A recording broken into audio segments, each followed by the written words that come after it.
reprendre votre formule. On reviendra dans un instant sur la situation des lits de réanimation. Les Français ont vécu de longues semaines de confinement et face à cette vague qui semble inexorable et qui monte, vous aviez plusieurs options. Reconfiner tout le pays, reconfiner comme l'ont fait certains voisins européens une ville, une agglomération, ou instaurer un ou des couvre-feux. Il se dit depuis plusieurs jours que vous avez opté pour cette option-là, le couvre-feu. Est-ce que c'est le cas? Oui, mais je vais d'un mot vous expliquer d'abord pourquoi on agit tous et pourquoi on fait ça. On l'a dit, si on doit réagir, c'est qu'on doit freiner la diffusion du virus. D'abord pour protéger les autres. Parfois nous-mêmes, ça dépend d'où on parle. Mais les plus âgés, les plus vulnérables, les plus précaires. Premier objectif. Deuxièmement, on doit protéger notre système de santé, nos soignants. Et puis ensuite, je parle pour chacun de nos concitoyens qui nous écoutent ce soir. Parce qu'on a entendu ces dernières semaines parfois certains dire « moi je ne suis pas concerné, ne m'enlevez pas ma liberté, si j'ai le droit d'être contaminé ». Ce n'est pas vrai. Parce que nous sommes une nation de citoyens, on est tous liés les uns les autres. Et donc, même si je ne veux pas être altruiste, freiner le virus, c'est aussi protéger ma santé. Parce que si je ne le freine pas, demain, si j'ai autre chose, ma mère, mon père, ma sœur a autre chose, il n'y aura plus de place pour le soigner. Je protège mon emploi en faisant ça. Donc ça, c'est notre objectif.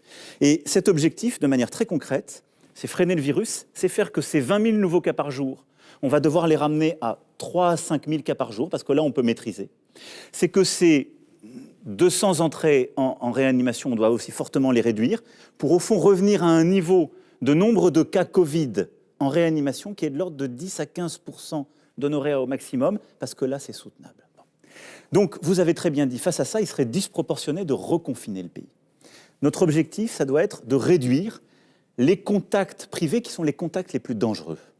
C'est-à-dire les moments un peu de relâchement, on va se retrouver avec des gens qui ne sont pas dans notre cellule familiale et où on va, ce qui est souvent des moments de convivialité, il faut bien le dire, c'est ça qui est cruel dans la gestion de cette maladie, des moments où on risque de s'infecter parce qu'on va être trop proches les uns des autres pendant une certaine durée. Et donc oui, ce qu'on appelle le couvre-feu est une mesure qui est pertinente. On en a vu la pertinence très concrètement en Guyane. C'est ce qu'on a fait en Guyane, ça a permis de ralentir les choses. Mais le ralentissement des contacts sociaux, c'est ce qui nous a permis d'être efficaces en Mayenne, c'est ce qui nous a permis d'être efficaces en Guadeloupe, qui a été très durement touchée et qui a réussi, qui est en train de réussir à réduire justement la circulation du virus. Et donc la décision que nous avons prise, c'est en effet un couvre-feu. Un couvre-feu qui va s'appliquer à la région Île-de-France, où le virus circule très activement, et à plusieurs métropoles, à 8 métropoles en plus de la région Île-de-France. Je les cite pour que ce soit clair pour tout le monde. Les métropoles, je dis bien, de Grenoble, Lille, Lyon, Aix-Marseille, Montpellier, Rouen, Saint-Étienne et Toulouse. L'ensemble des élus de ces métropoles ont été appelés, les préfets mobilisés pour organiser les choses. Ce couvre-feu, il se fera entre 21h et 6h du matin, et il commencera à partir de ce samedi 0h. Et il durera combien de temps? Écoutez, il durera, le gouvernement est en mesure de le décider pour 4 semaines. Nous irons devant le Parlement pour pouvoir essayer de le prolonger jusqu'au 1er décembre. L'analyse que nous faisons, c'est que si dans les 6 prochaines semaines, nous arrivons dans ces zones de circulation active à avoir les mesures qui ont été annoncées ces dernières semaines, parce que toutes ces métropoles ont été, pour certaines, à l'exception de Rouen, qui a eu une accélération ces derniers jours, ont déjà vu leurs bars être fermés et d'autres lieux déjà subir des contraintes. Si pendant 6 semaines, nous tenons ce couvre-feu, on est collectivement responsable justement d'un engagement collectif de réduction de ces contacts, à ce moment-là, nous pensons que nous pourrons progressivement réouvrir. Je suis très prudent parce que l'expérience nous enseigne qu'on ne maîtrise pas tout, qu'on ne sait pas tout dire. Mais 6 semaines, c'est le temps qui nous paraît utile. Je veux bien simplement qu'on comprenne l'objectif. L'objectif, c'est de pouvoir continuer à avoir une vie économique, à fonctionner, à travailler, à ce que les écoles, les lycées, les universités soient ouvertes et fonctionnent, à ce que nos concitoyens puissent travailler tout à fait normalement, à ce qu'il puisse y avoir évidemment une vie sociale, mais en réduire les aspérités. Et au fond, ce qu'on veut surtout attraper, si j'ose dire, à travers cette mesure de couvre-feu, c'est tout ce qui a fait progresser le virus dans ces régions, c'est-à-dire les rendez-vous, entre guillemets, privés, les parties, les anniversaires, les moments de convivialité, on se retrouvait à 50 et 60, des soirées festives, malheureusement, parce que ce sont des vecteurs d'accélération de ce virus. Pour être clair et Oui. concret, à 21h, dans toutes ces villes, ça doit faire 18-20 millions d'habitants, j'ai fait l'addition approximative. Parce que vous avez raison. Tous les cinémas, tous les théâtres, tous les restaurants, tous les bars sont Fermeront. vides. Tout le monde est chez soi ou sur le chemin du retour vers chez soi. Alors, ils fermeront en effet pour cette heure-là. Après, ça dépend. Je pense qu'il faut accompagner de beaucoup de bon sens tout cela et d'une gestion très locale. C'est-à-dire que, évidemment, tous ces établissements devront fermer à 21h. Et après, ça dépend de votre situation particulière. Si vous habitez à côté du restaurant, vous pouvez sortir à 21h et être chez vous. Si vous avez une demi-heure de transport, vous allez vous organiser pour le quitter à 20h30. Et puis après, il y aura aussi des éléments de concertation locale, parce qu'on voit bien que les situations sont très différentes. L'organisation de nos vies ne sont pas les mêmes à Grenoble, Rouen, Saint-Étienne ou Paris. Mais 21h, c'est important parce qu'il y a des Oui. conséquences évidemment sur les restaurants, sur les bars, déjà très affectés par les précédentes mesures, sur les théâtres, sur les salles de spectacle. Est-ce que vous avez prévu de nouveaux dispositifs Oui. pour venir en aide à ces commerces, à Alors, ces vous avez d'abord professions. totalement raison.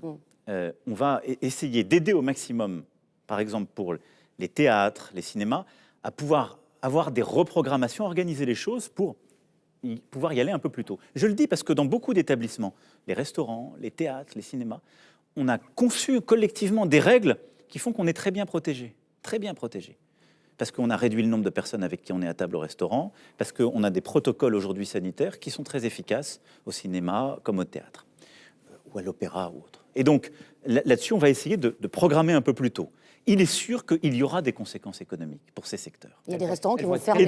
Et donc, de manière très claire, par exemple à Paris, on sait très bien que si on demande ce couvre-feu à 21h, on a même des restaurants qui décideront de fermer. Donc je vais être très clair pendant ces 6 semaines. D'abord, on y reviendra sans doute quand on parlera d'économie, mais le chômage partiel à plein, c'est-à-dire 100% pour l'employeur, va être réactivé pour tous ces secteurs. Hôtellerie, café, restaurant, tourisme, événementiel, culture, sport. Bon. Donc 100%, 84%, jusqu'à 4,5 SMIC à 84% du net pour les salariés. Mais on prend en charge à 100% pour l'employeur. On a donné des délais nouveaux pour les prêts garantis par l'État. On peut décaler d'1 an le début du remboursement et on l'a échelonné sur 5 ans avec des taux très préférentiels qui ont été négociés. Et on pourra redemander les tranches supplémentaires auxquelles on a droit. Et puis, dès vendredi, dans chacune de ces métropoles, on va relancer une concertation locale avec tous les métiers qui sont concernés. Et nous allons améliorer la réponse économique avec tous ces professionnels. Je le dis, je pense en particulier à nos restaurateurs. Ils ont fait des efforts extraordinaires. Ils portent l'art de vivre à la française. Et c'est vrai que dans certains endroits, ils auront plus intérêt à fermer, ou ils devront fermer parce que leurs charges fixes sont trop importantes. Comment on améliore alors Et donc, justement la règle ? ça veut dire que très concrètement, on va mettre en place des dispositifs supplémentaires parce que, de manière très claire, je ne veux pas que nos indépendants, nos TPE, nos PME ferment, tombent en faillite à cause de ce couvre-feu comme c'était à cause du confinement. La vie économique fait que dans certains secteurs, on sait les conséquences qu'on a. On le voit aujourd'hui avec certains cas dont on parle à juste titre beaucoup. Mais nous aurons des dispositifs de soutien supplémentaires. C'est-à-dire qu'on va améliorer l'accompagnement économique de tous ces secteurs dans les métropoles où le couvre-feu est installé. Parce que pour certains, il faudra faire plus que ce qu'on a fait avec le fonds pour les indépendants ou avec les mécanismes que je viens de dire. Je rajoute un point. Pour les indépendants, je le rappelle, on l'a étendu jusqu'à 50 salariés le mécanisme. On prend jusqu'à 60% du chiffre d'affaires et jusqu'à 10 000 euros. Donc ça, c'est France entière. On va devoir améliorer ce dispositif dans les métropoles.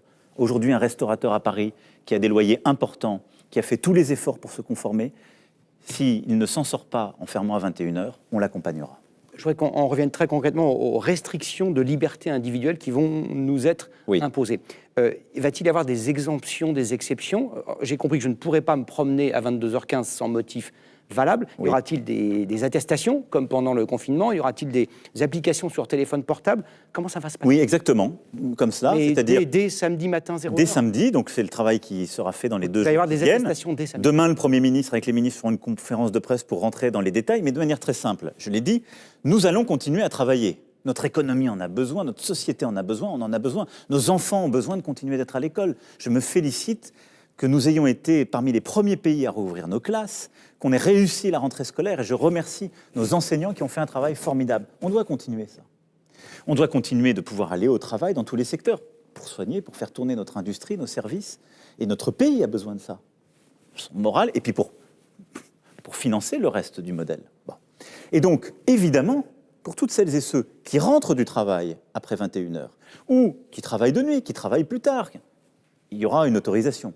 Pour celles et ceux qui ont des urgences, par exemple sanitaires, il y aura des autorisations. Donc on va définir les cas, là aussi, je dirais, de bon sens, qui permettront de circuler. Il n'y aura pas une interdiction de circuler entre 21h et 6h du matin.